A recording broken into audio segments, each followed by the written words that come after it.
Hi, Sarah. Great. So Tilt Collective is food program partner at Climate Week NYC. And I think you're our first food program partner. I didn't realize how hard that would be to say, but thank you very much. We're really looking forward to working together. It's the first time we've been collaborating with you on food as part of our Climate Week NYC program. Tell us, why is it important that food becomes a bigger part of the conversation this week? Yeah, we're thrilled that this is the first official time that food has been on the agenda at Climate Week in, about 20 years. So it feels like it's about 20 years too late that we're getting food on the agenda. But it feels like this is the moment to be talking about food as part of the climate agenda. And in particular, when you look at it, it's similar if we were talking about healthy. What does it mean to be healthy and then not talk about sugar and fat? We've been talking about climate and missing nearly a third of the problem. So food alone accounts for as much as 30% of global emissions, and yet we haven't talked about it as a main driver. And it's a messy issue. It's cultural, it's political, but it's so critical to the climate solutions as a set. And within that, it's also important to mention that we have to talk about food because it's not just about climate. If we win on climate, but we lose on food security and on water and on farmer livelihoods, then we're not winning at all. Yeah. So food is really the heart of so many different solutions that we have to start talking about what does it mean to address food, both from a climate perspective as well as from other impact areas. Yeah. And I think that cultural bit is so important. I always say, people don't, in the end, really have deep feelings about where the concrete comes from. So that decarbonisation misses that bit. But with food, we all really care about our next meals. Can you tell us about how your work is helping shift food systems towards more sustainable and healthy outcomes? Yeah, so Tilt Collective, we're a new philanthropy that's focusing on how can we shift towards a more healthy and sustainable food system. And our overall approach is saying we're never going to get there if we're just pleading with people to eat differently or to grow different foods. That's not really how it works. And some people have tried that for decades, and meat consumption and unsustainable practices continue to go up and up and up. So what we do is focusing on how do we get the systems to change, and how in particular do we get companies and governments to offer and incentivize sustainable and healthy foods.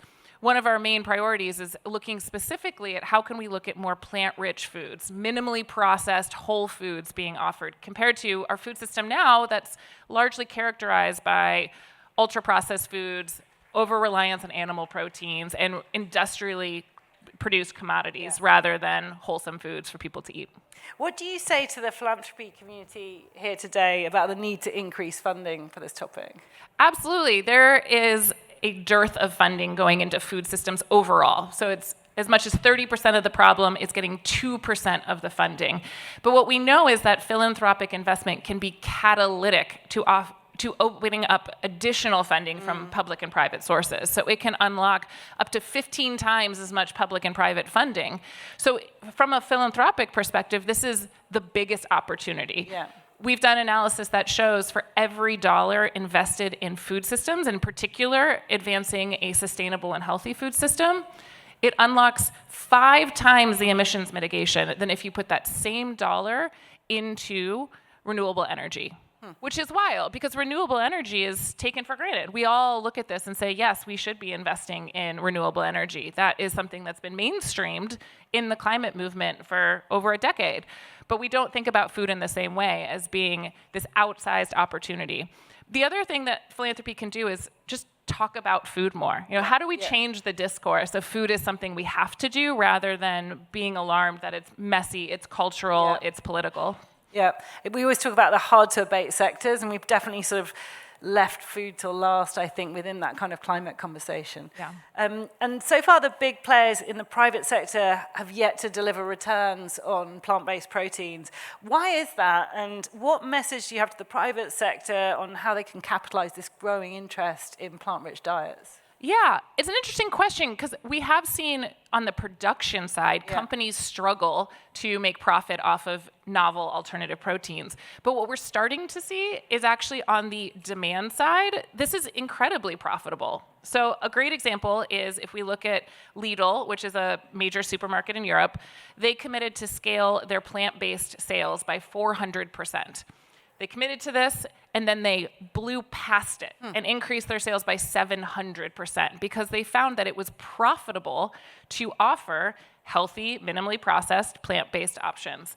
So I think from a perspective of what can the private sector do or what's not working, part of it's how do you build the demand by making sure it's affordable, that it's accessible, and that you are investing in the marketing, advertising, and placement of these products to help consumers access them, rather than just saying we have to have a perfect product. Yeah. And finally, what role can governments, both national and we're very interested in subnational governments at Climate Group, what role can they play to promote the issue? Yeah, governments have an incredible role to play, and I think that's where we want to end up, is where this isn't something that companies have to voluntarily do or where consumers have to go out of their way, as much as how do we get national and subnational governments who are creating the policy frameworks where this isn't really an option as much as it is built into our policy systems. And this can be in many different areas. So one is, helping to build the demand through public procurement. And we're seeing incredible progress where we have school systems around the world in countries like Brazil and Indonesia, feeding tens of millions of kids who are embedding healthy and sustainable foods. They're deferring to plant-based proteins rather than animal proteins. And those policy mechanisms can help. We even see here in New York City, it didn't really make the news as big as I would have hoped, but New York City, it just passed a plan to phase out processed foods, which is That's amazing. Incredible, right? And processed foods from the health perspective of many kids and people are having enormous health impacts from over-consuming these processed foods. So we're seeing progress happen on both, how do we build it into our key institutions like schools, but also how do we have some regulation, and ideally also some subsidy reform eventually of how do we make it cheaper to be producing the healthy and sustainable proteins, whereas right now we're often subsidizing the alternatives. Yeah. Great. Well, thank you. Thanks very much for setting the scene for us. And again, thanks for the support for Food Programme at Climate Week. It's really great to be here with you. Yeah, thanks so much, Ellen. Thank you. And now we'll hand back to Jeroen and the panel.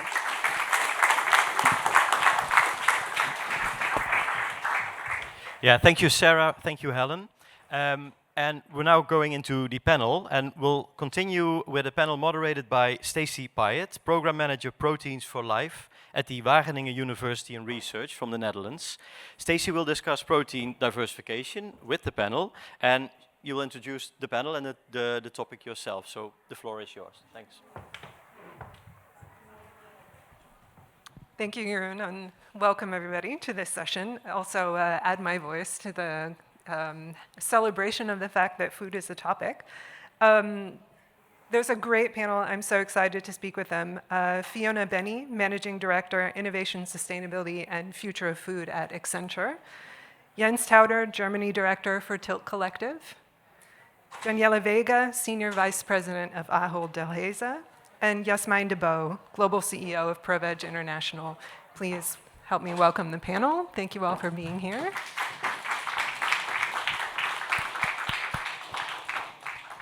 So it's to me to set this scene a little bit in advance, and I won't belabor these points, but first, the topic of this panel was economics, and we discussed what we meant by that. And we decided to scope economics as broadly as we could, talking about both where is growth opportunities, where is growth potential, but also how can we mitigate some of those sort of negative impacts of potential economic issues arising from changing weather patterns, animal disease, trade instability, et cetera. So we're scoping that as broadly as possible. And we're also scoping the topic of proteins as broadly as possible. And I just want to acknowledge up front that people coming to the room can mean a lot of different things when we talk about protein sources. A can of chickpeas is a protein source, but there's also sort of cultured meat or precision fermented dairy. It's a very broad range of proteins that we can talk about. And we're going to try to scope this broadly and to take them all into account as much as we can. So that was me. Let's jump in. We're talking about economics, and economic success starts with finding consumers. So we wanted to kick off by talking about consumers right up front. And that means I'll give the first question to you, Yasmine. Can you tell us about what are the different perspective or angles that we're using to communicate to consumers about the benefits of a more sustainable protein diet? Yeah, absolutely. It's an excellent question because we do need to modulate our message according to the audience that we're talking to. And of course, all of us here care a lot about the environment, but we also know that in this very polarized world, environmental messages, animal welfare, unfortunately, aren't always very productive. So we really need to find common ground in what we share with other people. And of course, what we share is that we all need to eat and we all kind of love delicious food. So that's something we can always talk about. And I think we need to talk a lot more about taste. And we need to promote the power of peas. We need to talk about terrific tofu, and we need to mention mouth-watering masala dosas. And I think this is really the way to get to people, get them to think about alternative proteins in a very wide way, as you said, whether it's legumes or whether it's an alternative burger or whether it's anything that's really kind of exciting and new to them. Two, I think we need to talk about whether food is exotic or locally sourced. A lot of people care about provenance of food and they want to eat more locally sourced food. And even though we know that, of course, food miles are not as impactful on the environment as how it is produced or what we eat, a lot of people care about it. So I think it's an important factor that we need to communicate. Thirdly, of course, you mentioned the economics. And we need to get a lot more governments and companies to invest in the innovation of alternative proteins. It really helps the economy to become much more resilient if we have a diverse landscape of startups, entrepreneurs, SMEs, as well as, of course, the multinationals who have the means to invest a lot more and really take the lead globally. Fourthly, I think we need to take into account that the gap between rich and poor, and of course middle-income countries, is growing, so we need to make sure that farmers are supported. And I was really inspired this morning. I don't know if anyone heard Farmer Lee Jones this morning, but he was so super passionate about his regenerative farm. And I thought these are the kind of people we need to hear a lot more from, and they need to be supported in their journey on the diversification of protein.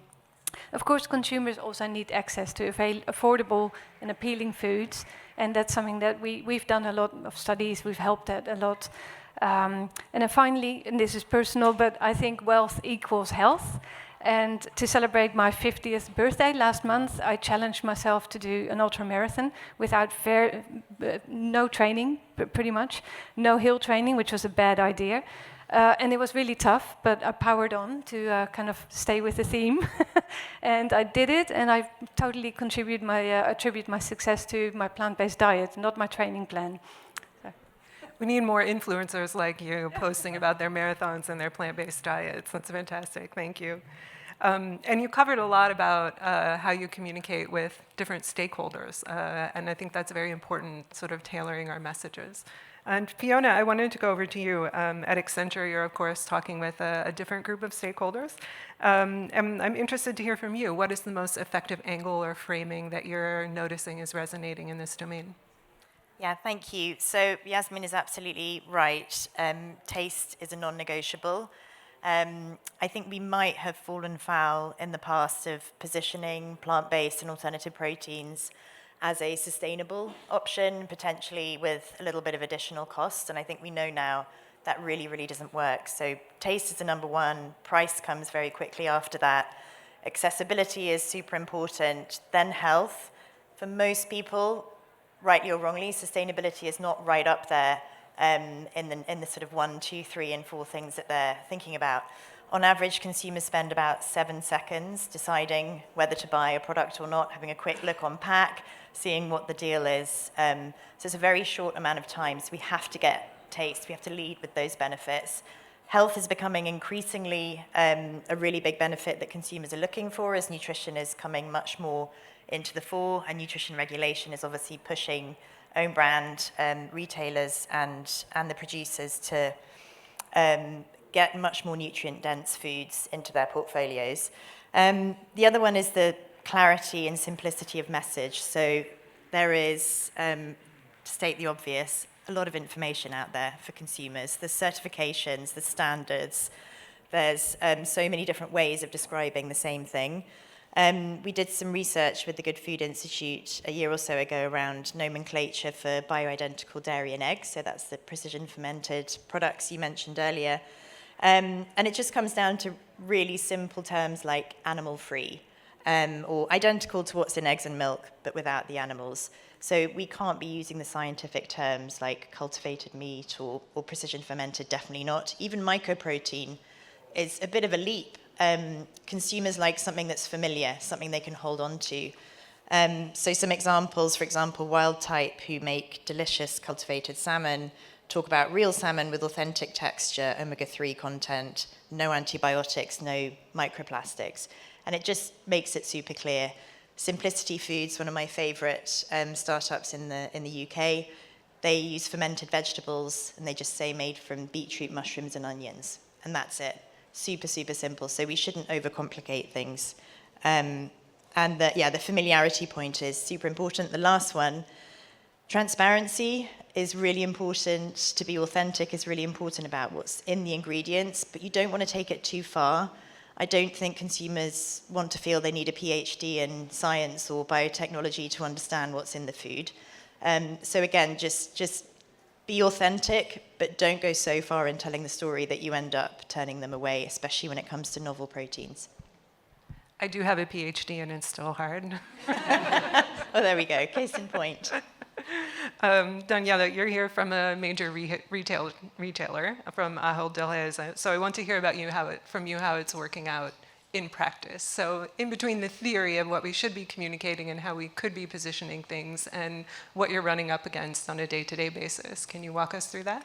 Yeah, I'd be happy to. Thanks for the question. I'm from Ahold Delhaize. We're a big group, food retail group here in the US and across Europe, and we serve 72 million customers every week. So I think food retailers like us are in a good place to be at the nexus between customer demand and public policy and looking at kind of how change happens. And what I see is the gap, the friction, I guess, between the theory and the practice. And that happens because I think there's a perception that the theory is a linear pathway. So the theory is awareness, and absolutely we have to start with awareness. So it's linear. It goes awareness, demand, supply, transition. And it just doesn't work like that. So the protein transition will be a messy, non-linear process. And what we see is three elements that really affect that. And some of them have been discussed today. And Fiona, absolutely. It starts with the customer. And if any of that kind of taste, price, we say taste, price, convenience, then health and sustainability. If that's out of order, then we as retailers can't enact our nudging and our interventions around rewarding the customers but through loyalty schemes and making the behaviors sticky. And that can't be enacted if the market is against the protein transition, and that's what we see in the form of subsidies, in the form of VAT on conventional proteins, and the fact that the supply chains are so ingrained in those areas. So it's a real sort of battle for alternative proteins to come into that system. And then the third, so customer, the market, the third area that I see is around where policy almost contradicts itself. So what we see are policymakers, either from climate, from food, from health, acting in the system but not talking together as one, and so undoing the work that certain government departments do. And I think that we see that in the US now in the form of what's happening with SNAP, where we're trying to we have aspirations to help customers eat more healthily, but if we don't. If we have that at the detriment of bridging the affordability gap, it's never going to work. So those three things in my mind have to be aligned: the consumer, that hierarchy, the market, and the government policy. So do you have concrete suggestions for what governments could be doing that would help? Yeah, I mean, I think they have to subsidize the right the right things. I mean, and it's not. I mean, it's all of that. So I'm not just singling out government policy. It's all of those together. And you know, we need to work together with NGOs in the system, together with our suppliers, so that we can develop that kind of R&D, so that we can that we can align on the direction, and government really set that level playing field, and that runs through from everything from we had labeling systems that are clear and transparent, to subsidies that are fair and encourage R&D and growth. Great. So we're going to stick with governments for a bit and talk about the direct and indirect levers that are available to policymakers. And Jens, hi, we didn't forget you. So I wanted to start with you. Can you talk a little bit about what are the roles that governments can play, and in general, and then also specifically when we talk about procurement, which has come up a couple of times today, how do we see that as a potential powerful lever? Yes, I believe that governments can play a hugely important role. So far it's been the market, and it's always been the argument, the market needs to sort this out. Consumers will either show the demand, and then this kind of thing will take off. As we've learned, it's not the case like that, right? So awareness is not enough. Just because people want to change something and because they have certain attitudes, that does not translate into according behaviors. That's a huge challenge. And the reasons we've heard is always taste, price, availability, convenience. So people say one thing, like it's important for me that A, B, and C, but at the end of the day, it's more important that it's cheap, it's affordable, it's tasty, it's indulgent. That's the kind of thing that's important to memorize. So governments can play a very important role, especially around public procurement. Procurement is often a bit neglected compared to retailers. Retailers are often considered the kings of the value chain. But I believe food services and procurement is very important as well, because they have access to this complex machinery that is the food system, right? It's a machinery made up of so many cogwheels that are intricately connected and interacting. And with looking at public procurement, for example, what you can do, you can stimulate demand, right? So you can make sure that there is availability of said offerings, right? Those things need to be tasty, they need to be cheap, they need to be attractive. And on top of that, you can also use choice architecture and nudging and other food environmental strategies that make it easier for customers to also subconsciously choose the right thing. So make the good choice the easy choice for customers. And that is not only on the awareness level, it also has to do with lots of other things. So that is a very important thing. And the other thing is why procurement is so important, because you get like ready-to-eat meals, right? When you buy something, you still need to figure out, how do I prepare this, right? What's this new kind of product or novel protein?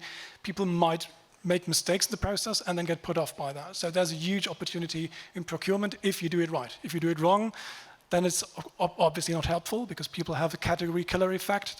They see something, they taste it, they find it bland or uninteresting, so, oh, I tried this, not for me. So it's very important, as I always like to say, I'd rather see no plant-based options than bad ones, right? So because if they're bad, the association is also kind of bad.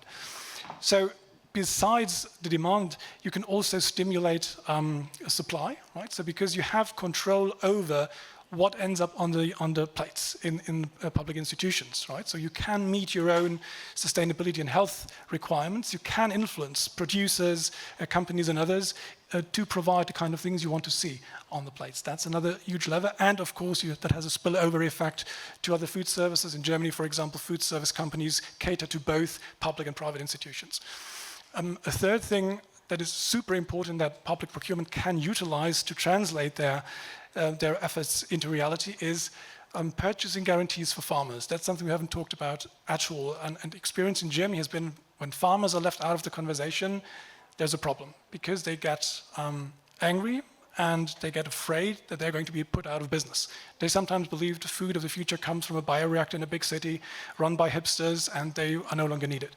And I do understand that they don't like that, right? So they need to be included in those conversations, and the best way to do that, because if you ask farmers, they would like to see a business case, right? They don't need telling about, oh, it's bad for the climate, and the climate is kind of hitting back on you. They know it, right? They say, but we are kind of stuck in the system. So you can send purchasing guarantees or perspectives, at least from a public procurement side of things. And with all these kind of levers in touch, you can really translate your sustainability and health goals and your dietary guidelines as a policymaker into action. And beyond that, as we've already heard, you can also utilize lots of other opportunities that come from protein diversification, from sustainable jobs to a future-proof economic growth and food security, lots of other things in innovation leadership. Thank you. I'm convinced. Very powerful lever. But I'm just going to go ahead and say it. I would love to see if that was happening at national level. But the number of national governments who are ready to talk about protein diversification, I think I can count on my fingers. So I want to dig in a little bit more to subnational governments. And yes, I want to come back to you. Can you talk a little bit more about what subnational governments could be doing to play a role? Yes, of course. So I think everyone, or many people, probably remember An Inconvenient Truth by Al Gore. And he very much talked about what can be done if there's not enough progress or change at the national or international level. What can you do from the ground up? And the states, provinces, counties, local authorities. And as just building on what Jens said, the procurement often happens at more local level.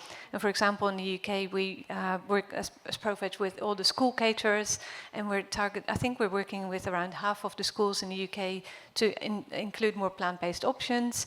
And we train chefs, and we change the menus, and it's becoming much more of a normalized picture. And they are actually doing it mostly for environmental reasons, not even for the health of the children, which I find really bizarre, to be honest, because that should be number one priority. But of course, whatever motivation, as I said before, we talk about the factors that matter to the stakeholders, and we print kind of the environmental footprint next to the recipes so they can see this is what it does and how they can meet their target goals, and we give them awards for extra initiatives, and that has really catalyzed the work that we do, because they want a bit of friendly competition between the caterers. And so I think that's a really great example of local authority action.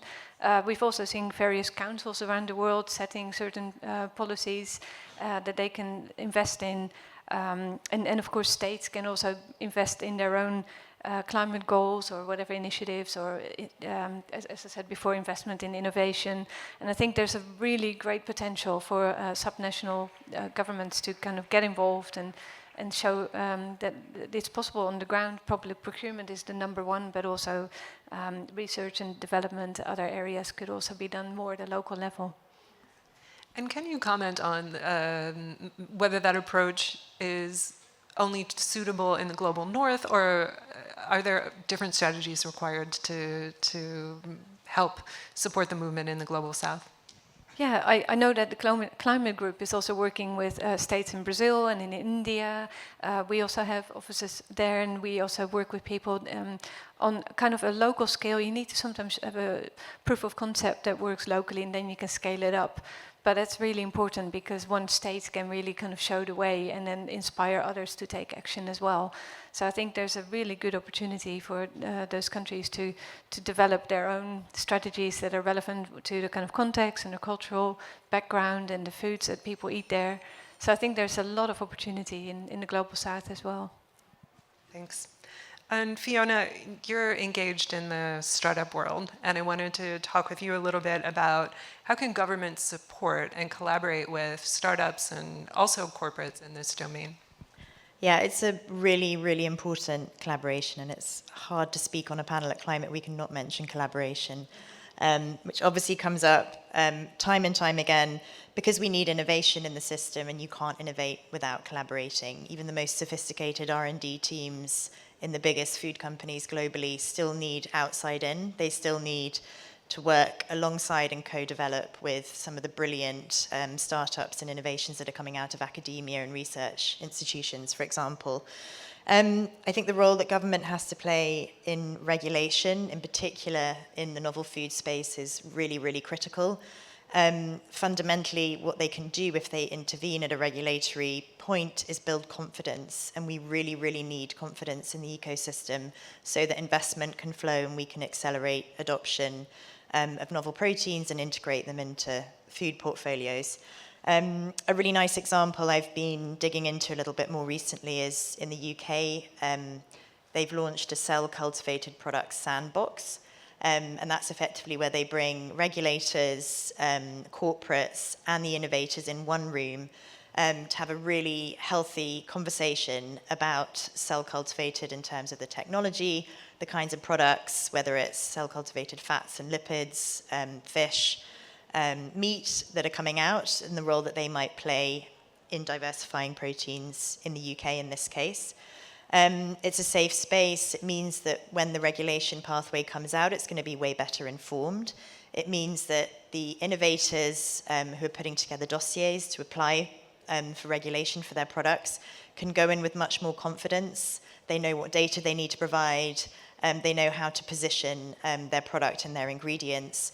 They don't have a whole heap of funding. It takes a huge amount of effort to apply and to go into these procedures. So that's really important. This then brings reassurance and confidence, as I mentioned, in the whole system. It means the corporates can then go into joint ventures. It means that they can invite the innovators in to co-develop in R&D.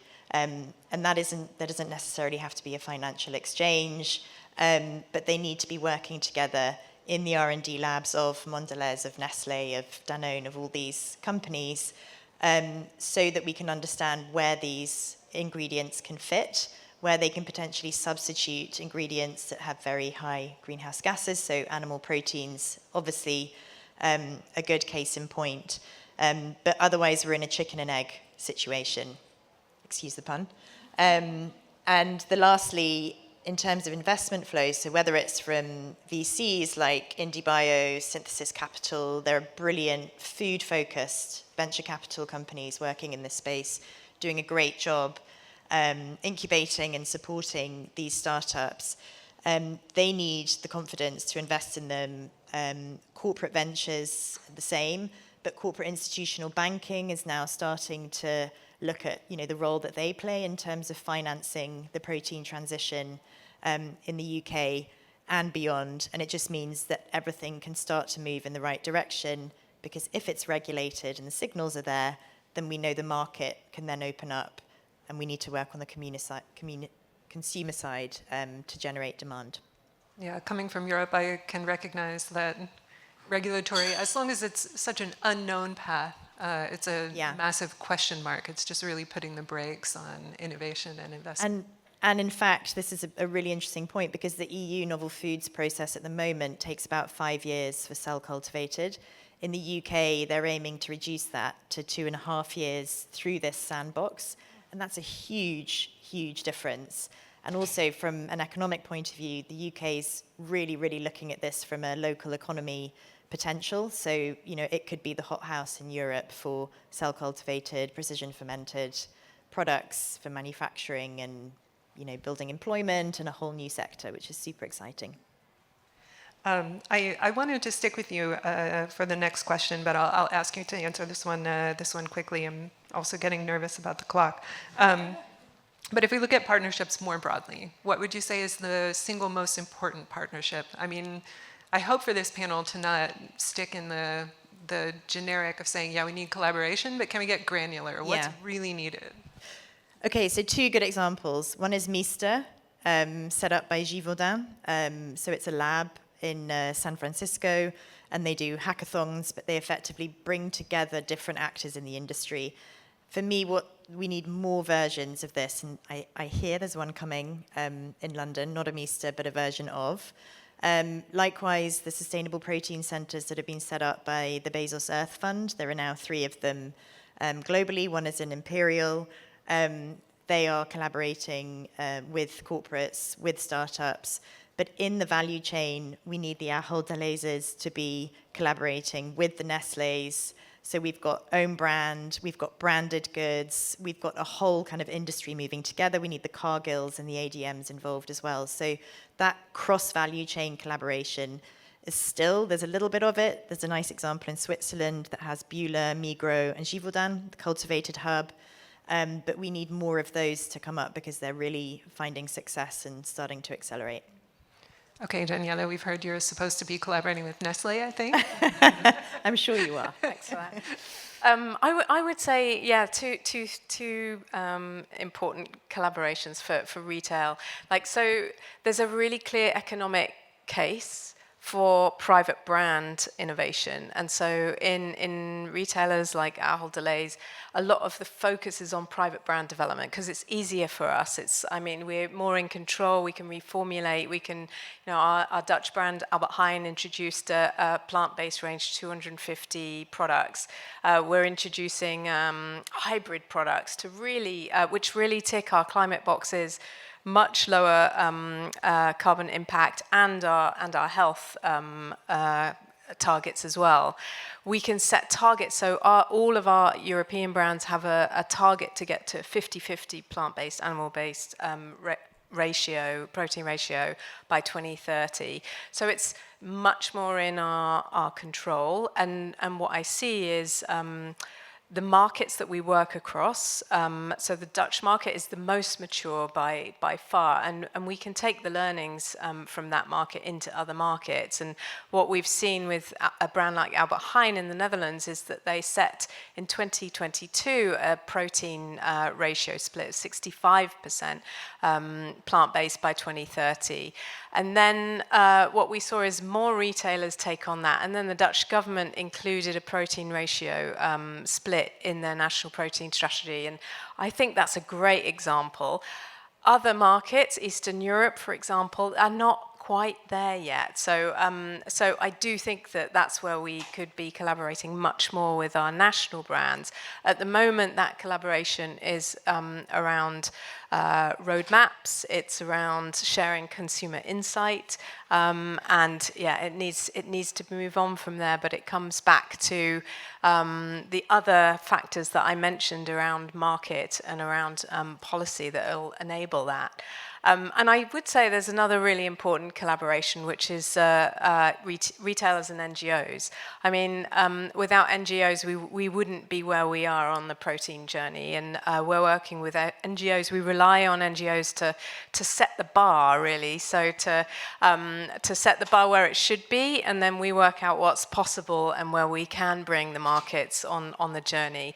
But we're working with numerous NGOs in this space, from Madre Brava to ProVeg, to WWF, to WRI, from everything from having an honest conversation on the fact that it's a non-linear journey. So Albert Heijn, for example, did not make their protein targets last year because of a massive spike consumer trend in dairy-based protein products, largely driven by people like my 17-year-old son who think that they must consume more dairy-based protein to build up the muscles. So as retailers, we need to anticipate these huge spikes and respond to them. And when that did happen to us, what I noticed was our conversation with Madre Brava at the time was not, well, you lied to us, you said you were going to meet this target. It was like, okay, tell us more. And oh, by the way, can you speak to the German retailers that we're convening as well and tell them what you learned from,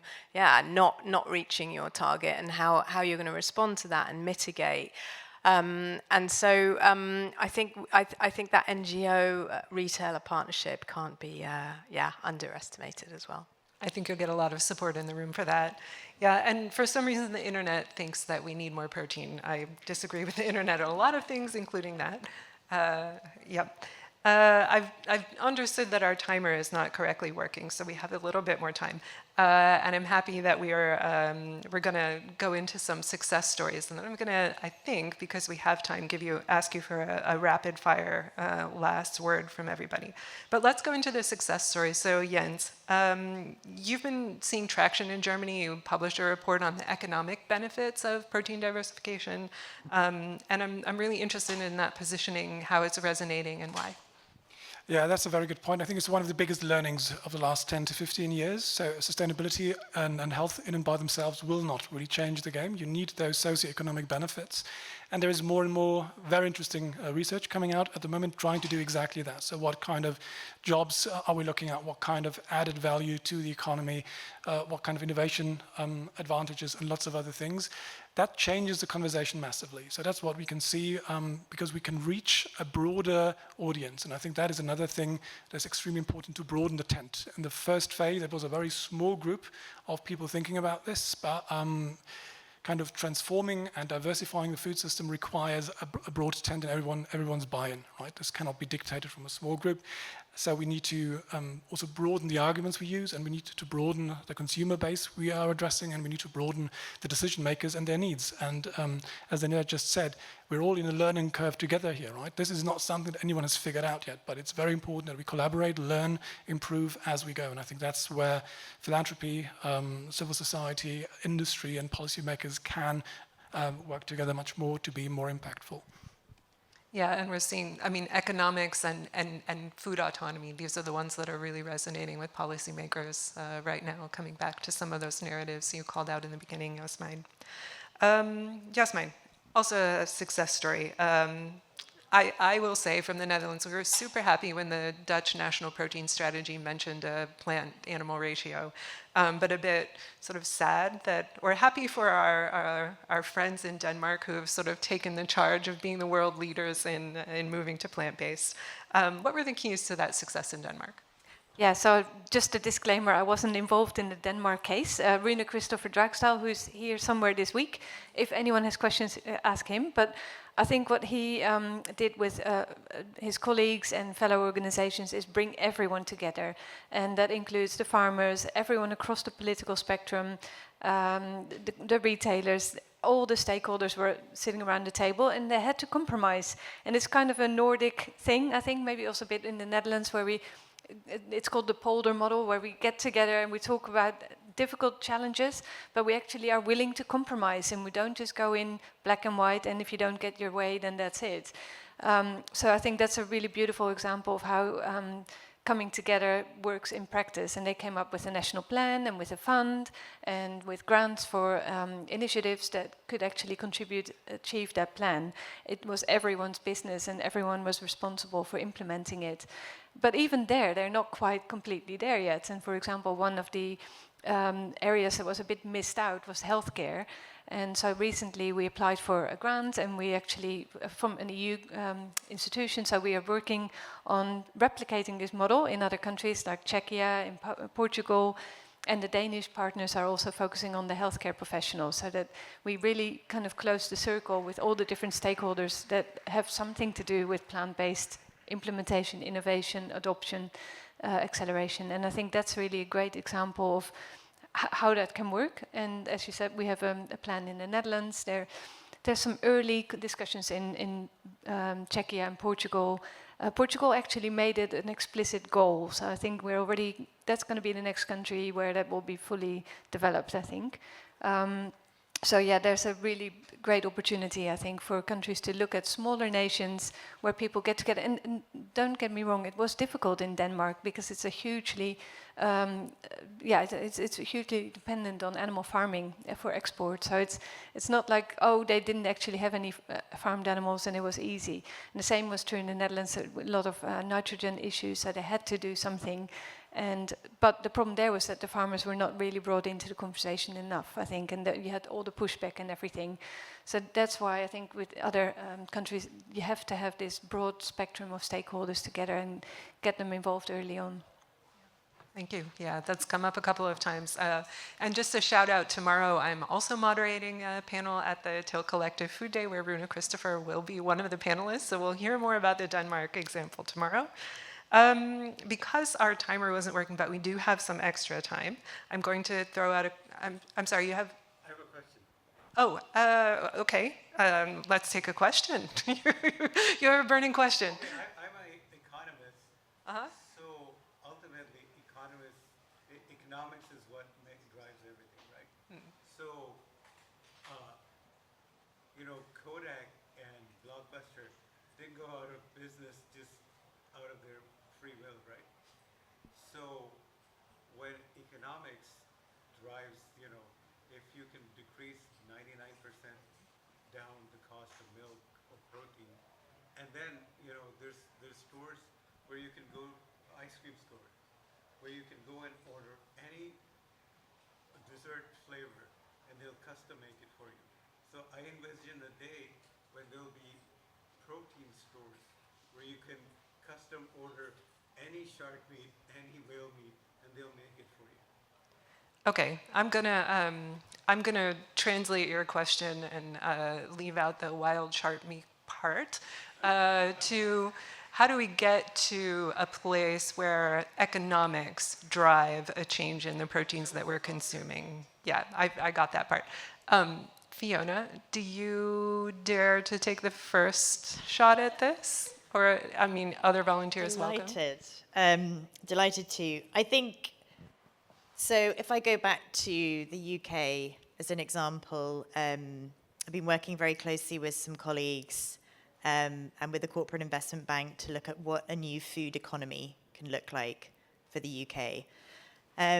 Because if you want a food economy to work, the value needs to be distributed evenly, and at the moment, that's not the case.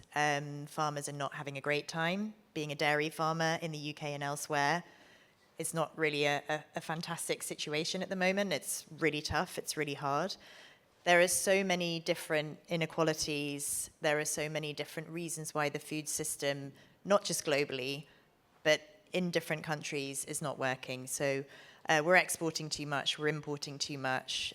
Self-sufficiency has gone down in terms of what we grow and what we consume. I think it used to be at 70% in the 70s, and it's now gone down to 50%. So we've kind of moved over to a different era of food, and it's not working, and nobody's benefiting from it.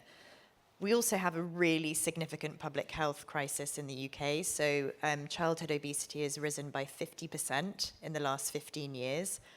I'm absolutely mortified to say that that's the country that I live in and my kids live in.